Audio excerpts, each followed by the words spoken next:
The way too early over-under predictions for the NFL season. Let's get it going. It's another rendition of our favorite 5, so of course we will be giving you 5 of them. Let's start with a couple real hot ones. Let's go with the Cowboys at 10.5. Let's kind of outline their offseason, and then we'll give you our prediction for the over/under. So first of all, we've been very noisy with the whole all-in thing, and then the story came out that, well, people wouldn't be upset if Micah left, and they haven't signed CD or Micah, and Dak he's got 1 year left on his contract, and they're going to let it play out and let it see. Severely overpaid. McCarthy... Overpaid, you said? Yeah. Oh, I thought you said for a second underpaid. I was like, no. Excuse me? McCarthy's on a little bit of a, let's wait and see basis. Their defensive coordinator's on a 1-year deal. So it feels very house of cards. It feels like it could be good, but if one slip up, this thing could come crashing down. That's kind of the perception that I have. What do you feel about the Cowboys going into the season? I mean, I don't feel great. Look, on years where they say it's going to be their year and then go out and, at least compete for the division and they look very competitive all season, they don't normally even have the noise they normally have that under control. Being, outside of Jerry, it is normally under control. Dallas, and they're very well established. You don't usually see that. So with those concerns going into the season, I think that's something that you could see fester and then multiply in the locker room where, midway through the season, they lose a couple meaningful, turning point type games. Yeah. And the locker room starts kind of going after each other. I don't love it. Yeah, and you hate to think about injuries as a factor, but it's something you have to take into consideration. If CeeDee Lamb has a high ankle sprain and misses 5 weeks, who are they throwing the ball to? You have a legitimate problem. Do you know who their wide receiver 2 is right now? This isn't a quiz because I don't know, and that's my point exactly. Michael Gallup's not there anymore. I was going to say... He's not there anymore. I forget where he went, but he just got picked up by somebody.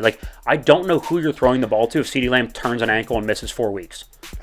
And he's been healthy for his entire NFL career so far, but he's a slender receiver. Would it shock me if CD had the first injury of his career? So we're taking the under here. I would go under. Okay. Yeah, I think slightly. I think it's a 9-10 win team. I think they're competitive. They'll probably make the playoffs. Well, I don't see them as an 11+ win team. This is going to be interesting next segment. If you're watching this video as a standalone, just go watch the video that we post about hit, check, fold, because we're going to be going through the entire NFC East, and I think we have some pretty good Dallas dates. Yeah, it's going to be good.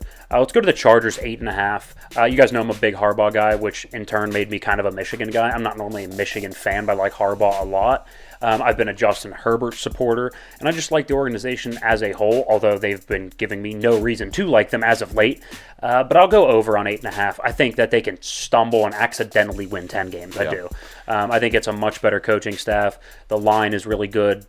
Obviously, Justin Herbert's fantastic. I don't really care that they don't have great receivers. It just doesn't matter to me much. I think this team is going to take off this year, and I think it's going to be very evident that, if you've ever tried to accidentally, you put a car with, maybe it's an older one where it doesn't tell you that the parking brake's still on, and you start to drive, and you're like, wow, there's some freaking resistance here. Yeah. I feel like that's what Brandon Staley was for the Chargers. That's a great analogy. So I think without him there, it's going to be like, ooh, it's free. Wait, we can drive? We can move. We have one of the best quarterbacks in the game, and now that we have one of the best coaches.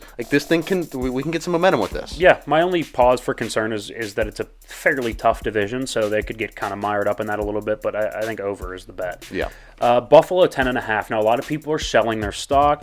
Well, you traded Diggs, Gabe Davis is gone. They lost their center. Some up and down. They released a lot of guys on defense. I'm still going to go over. I just think it's too good of a quarterback, and for all of Sean McDermott's flaws, he is a good defensive coach. They're always going to be at least a top 10 defense.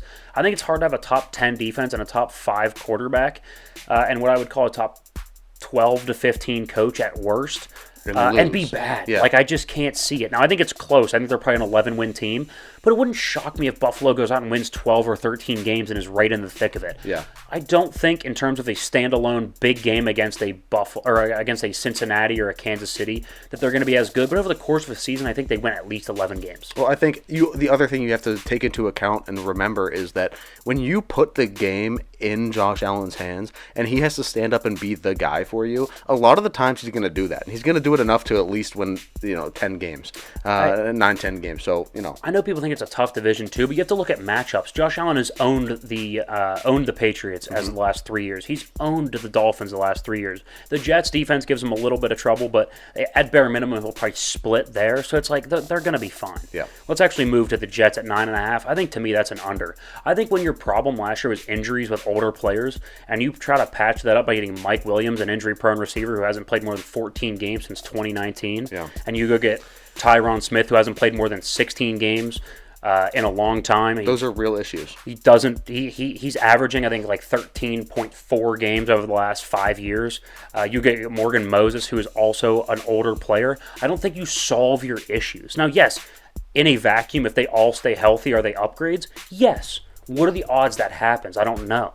And Aaron wasn't that good before he got hurt. Plus, it's just hard to trust anything coming out of the Jets organization saying that they're going to be good, because what data points do we have of the Jets being good in the last? Robert Saleh hasn't been good. His record's not good. Like Aaron hasn't had a 300-plus passing yard game, and I think it's from first things first. Kevin Wildes has a whole running count of it. I think it's like 2 years now. Well, when you're in a market like New York, I feel like a lot of things can get overhyped, and I think people are kind of searching for stories and searching for something and hoping the Jets will be good. There's a lot of hopefulness in the Jets media. I just don't see that playing out. It never does play out, and I just don't see that happening this year. I'm interested to see how many of these hit, actually. But let's go with the hometown Pittsburgh Steelers at 8.5.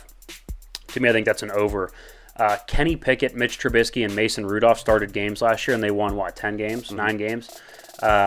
That's unbelievable. And they made improvements on the roster, including quarterback. The draft was fantastic. Your coaching staff is still solid. I'm not a huge Tomlin guy, but he's at bare minimum solid. It's a steady franchise.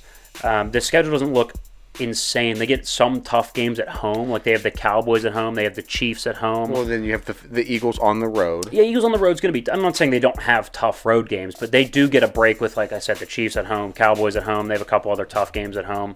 To me, nine wins feels like the basement, the lowest that they can go. Maybe I'm crazy, but I don't know. No, I mean, I like it. If you're winning that kind of games, that amount of games with those quarterbacks from last year, you've upgraded just with the name Russell Wilson coming into the building. Yeah, I don't think he's that good. No, and even if has his down to below average year, it's still going to be better than what we saw from Kenny Pickett. So yeah, I would agree. We'll run back through them. Cowboys under 10.5, Chargers over 8.5, Buffalo over 10.5, the Jets under 9.5, and the Steelers at over 8.5. Love it. That should be good.